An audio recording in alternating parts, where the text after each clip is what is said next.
আসসালামু আলাইকুম। যে যেখানে আছেন সবাই ভালো এবং সুস্থ আছেন। দূরে কাছে দেশের বাহিরে যারা আছেন অবশ্যই ভালো এবং সুস্থ আছেন। তো আসলে যে আমার এই বাচ্চাগুলো এদের আসলে শান্ত চেহারা দেখে আপনারা মনে করেন না যারা অনেক শান্ত। এই যে দেখেন আমি নতুন আলমারি নতুন হোক আর পুরাতন হোক এই যে এই হ্যান্ডেলটা চাবি সোরানিদানি এই যে ওয়ার্ডরোবের নিচেরটা মানে এরা কি পরিমাণে দুষ্ট, মানে এদের এই শান্ত চেহারা দেখলে কেউ বুঝে না। এরা মনে করে যে মেয়ে মানুষগুলো মনে হয় শান্ত।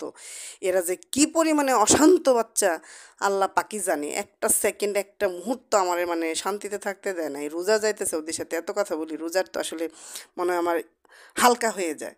তো আসলে কি জানি না, আল্লাহ পাকি জানে এরা কবে শান্ত হবে, কবে আমার ঘরে শান্তি আসবে। তো আমি আজকে আসলে রুই মাছ নিয়ে আসছিল আর একটা পোলট্রি মুরগি, তো ওইটারে আমি আসলে কাটা বাচ্চা করে নিলাম, কারণ দুপুরবেলা অফিসের টাইমে এসে কিনে দিয়ে আবার অফিসে চলে গেছে। তো আমি এখন আসলে কাতলা রুই মাছটা ভুনা করব জাস্ট এমনি পেঁয়াজ কাঁচামরিচ দিয়ে। তো আমি তেল দিলাম, তেলে জিরা ফোড়ন দিয়ে পেঁয়াজ কাঁচামরিচ দিয়ে এখানে একটু বাটা মশলা বলতে কিছু ইউজ করব না, ধনে গুঁড়া মরিচ গুঁড়া হলুদ গুঁড়া একসঙ্গে গুলিয়ে আমি দিয়ে দিব। এখানে চাইলে আপনি বাটা মশলা ব্যবহার করতে পারেন, না চাইলে নাই। তা আমি হালকা মশলা দিয়ে আসলে রান্না করব, কারণ যেহেতু কাঁচামরিচ দিছি এখানে অল্প একটু লাল মরিচ দিব, শুকনো মরিচ গুঁড়া দিব, কারণ গ্যাসের তো সমস্যা সবারই থাকে রমজানে।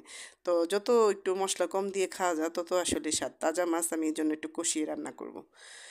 যদি আমার ভিডিওটি ভালো লেগে থাকে অবশ্যই আমার চ্যানেলটি সাবস্ক্রাইব করে দিবেন, আমাদের পাশে থাকবেন, বেল বাটনে ক্লিক করে রাখবেন পরবর্তী ভিডিওগুলো যেন আপনারা দেখতে পারেন। আর সবাইকে অসংখ্য অসংখ্য ধন্যবাদ সুন্দর সুন্দর কমেন্ট করার জন্য। সবাই খুব সুন্দর সুন্দর ভিডিও দিচ্ছেন, সবার ভিডিও আমি দেখি, সম্পূর্ণ ভিডিও দেখি। আর আপনারা অবশ্যই আমার সম্পূর্ণ ভিডিও দেখে লাইক করবেন, কমেন্ট করবেন। আর মাছটা কষিয়ে উঠলে আমি জাস্ট একটু পানি দিয়ে দিব, বেশিক্ষণ না, 15-20 মিনিট এটা রান্না হয়ে যাবে।